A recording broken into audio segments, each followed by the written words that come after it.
ଅନୁଗୁଳ ଜିଲ୍ଲା କଣିହାଁ ବ୍ଲକ କାର୍ଯ୍ୟାଳୟରେ ତାଲା ପକାଇଲେ କଣିହାଁ ବ୍ଲକ ଅଧ୍ୟକ୍ଷ ରାମକୃଷ୍ଣ ପ୍ରଧାନଙ୍କ ସହ ସରପଞ୍ଚ ଓ ସମିତି ସଭ୍ୟ। ବିଭିନ୍ନ ସମସ୍ୟା ଓ ଆମ ପ୍ରସ୍ତାବିତ ପ୍ରକଳ୍ପକୁ ମଞ୍ଜୁର ଦେଉନଥିବା ଅଭିଯୋଗ ସହ ଯେଉଁ ପ୍ରକଳ୍ପ କାମ କରାଯାଇଛି ଆମକୁ ଜଣାଯାଉନାହିଁ ବୋଲି ମଧ୍ୟ ଅଭିଯୋଗ କରିଛନ୍ତି। 19 ମାସର ସରକାର 19 ମିଟର କଂକ୍ରିଟ ରାସ୍ତା ନିର୍ମାଣ କରିନଥିବା ସରକାର, 19ଟି ଭତ୍ତା କରିନଥିବା ସରକାର ଯଦି ଏ ଦାବିକୁ ନ ମାନେ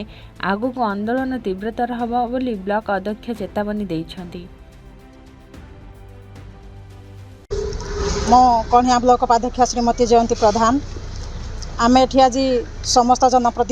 जनप्रतिनिधि मानक नहीं आज आंदोलन जारी रखीचु। कारण आम सरपंच समिति जनशुणाणी किंबा पुलिस सभा हो ग्राम सभा हो जिते बड़े आम निजे सब कम आम निजे प्रोजेक्ट देवु किंतु आम न जाणिकिना काम हो जदि सरपंच समिति आज्ञा प्रोजेक्ट देवे ताले काम है केमती जानवे से बेला वीडियो जे मन इच्छा काम बंटन कर आम जनप्रतिनिधि मानक अशांति सृष्टि होती आज आम आसी वीडियो पाखरे आगामी दिन में लिखित आकार देलु किंतु कार्यकारी न होबा जोगु आज समस्ते आम जनप्रतिनिधि एकाठी हो ब्लॉक को ताला पकई देजु। तेणुक जदि आम काम आम ब्लॉक प्रशासन आम कथा न बुझे आगामी दिन में आम एठी धारणा देवु नचेत लड़ाई भी हो पारे। किंतु जो डबल इंजिन सरकार जो भाया मनमुखी शासन करुँची जेहेतु से तो गोटे 18 मास सरकार किंतु कौड़े माटी मुठे भी पकईनी किंतु प्रत्येक ब्लॉक ओडिशा सारा जिते ब्लॉक जोड़ी भी असुविधा हो समस्ते असंतुष्ट हो ब्लॉक प्रशासन मानक दायी दे से ताला पकाउं। तेणु आज कणिया ब्लॉक टी से भाई आम ताला पकईजु जेपर्यंत आम समस्यार समाधान न हो धारणार आम केवे उठबू ना। मुख्यतः आज आम ब्लॉक कार्यालय बंद कर मुख्यतः दाबी आम विगत दिन में 1 मास पूर्वर ये ब्लॉक कार्यालय ब्लॉक डेवलपमेंट ऑफिसर बीडीओ महोदय को जनइलु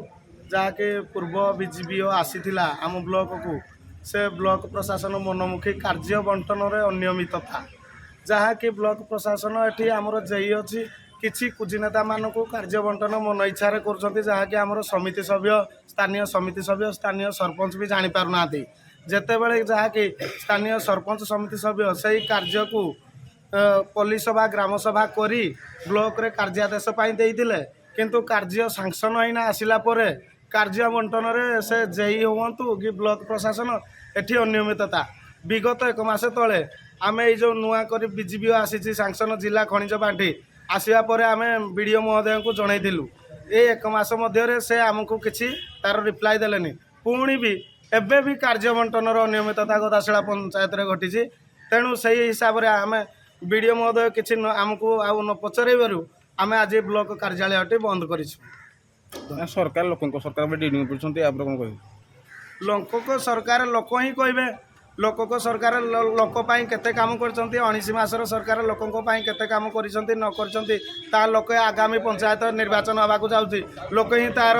प्रतिफलन जवाब देवे लोकों सरकार। देखु आज्ञा दीर्घ 19 मासर सरकार ये 19 मीटर कंक्रीट रास्ता कर सरकार 19 गोटी भत्ता कर सरकार ये हूँ डबल इंजिन सरकार मोहन माझी सरकार। बड़ दुखर विषय आज्ञा सारा ओडिशार विभिन्न ब्लॉक विभिन्न जिले में एभली आंदोलन भी चली रही जहाँकि आज आम कणिया ब्लॉक रे आज समस्त जनप्रतिनिधि ए अंचलर विभिन्न समस्या को नहीं आम आज ये आंदोलन धारणार बसीचु एवं जो ब्लॉक को आसुवा आमर विकसित गाँ विकसित ओडिशा डेवलपमेंट वर्क हो जिला खनिज पांठी हो ताहा आमर जनप्रतिनिधि माने जानी पारना बड़ दुखर विषय जे तांको लोक माने आसी विभिन्न कार्य को बंटन करुछंती जहाँ जनप्रतिनिधि मन में आज असंतोष फल आज आम ब्लॉक को ताला पकईबार व्यवस्था कर। मुख्यतः अनियमितता है एनआरजीएस रे विभिन्न मन इच्छा बिल करुछंती किछि भी लोक आम जनप्रतिनिधि माने भी जानी पारना एवं विकसित गाँ विकसित ओडिशा तथा पूर्वतन सरकार समय आसीथिबा गुड़े कार्यगुड़ी को विरोध करचंती एवं जनप्रतिनिधि आमर विशेषकर कार्यगुड़ी को जानी पारना जे से तांकर जेई बीडीओ को हस्तक्षेप फल से तांकर जेई माने काम बंटन करुछंती यह है मुख्यतः दाबी जे पर्यंत आमर जनप्रतिनिधि को नहीं गोटे समाधान न होइछि ताहा ए आंदोलन जारी रहिबो। ଆଜ୍ଞା ପୋଜିସନ୍ କ'ଣ ଆପଣଙ୍କ ଯଦି ନ ମାନନ୍ତି କାର୍ଯ୍ୟ ବ୍ଲକ ପ୍ରଶାସନ ଯଦି ନ ମାନନ୍ତି ତାହା ଆମେ ଏ ଆନ୍ଦୋଳନକୁ ଆହୁରି ତୀବ୍ରତର କରିବୁ ଏବଂ କଲେକ୍ଟରଙ୍କୁ ମଧ୍ୟ ଲିଖିତ ଭାବେ ଅଭିଯୋଗ ଆମେ ଜଣାଇବୁ ଏବଂ ମୋହନ ମାଝୀଙ୍କ ସରକାରରେ ମୋହନ ମାଝୀଙ୍କୁ ମଧ୍ୟ ଆମେ ଜଣାଇବା ପାଇଁ ପ୍ରସ୍ତୁତ ଅଛୁ।